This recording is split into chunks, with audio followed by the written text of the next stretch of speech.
اگر آپ نے ابھی تک ہمارا چینل سبسکرائب نہیں کیا تو ابھی سبسکرائب کریں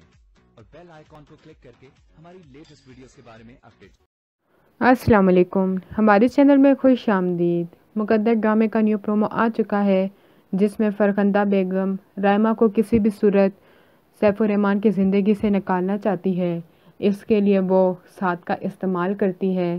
کہ جب رائمہ بیمار ہوتی ہے سعد اس کا پوچھنے کے لیے جاتا ہے۔ فرخندہ بیگم اس چیز کو غلط رنگ دے کر سیف الرحمن کو بڑھا چڑھا کے بتاتی ہے اور اپنی بیٹی سے بھی کہتی ہے کہ اگر تمہارا باپ تم سے کچھ پوچھے تو تم نے یہی کہنا ہے کہ سعد اور رائمہ دونوں کے بیچ میں چکر چل رہا ہے۔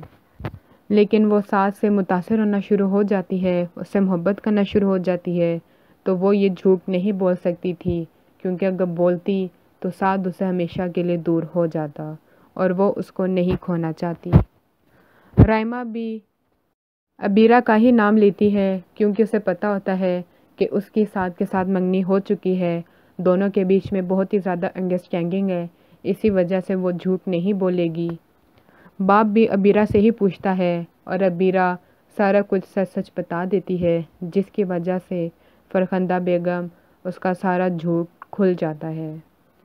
سیف الرحمن فرخندہ کو ادھر ہی طلاق دینے کی کوشش کرتا ہے لیکن رائمہ اس کو روک دیتی ہے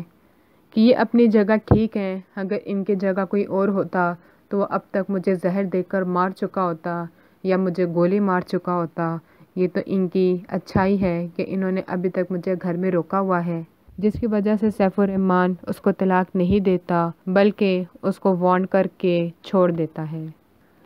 رائمہ کی یہ اچھائی دیکھ کر عبیرہ اس کا دل تو پگھل جاتا ہے مگر فرخندہ بیگم انتقام کے آگ میں پھر بھی ڈوبی ہوئی ہوتی ہیں کہ سیف الرحمن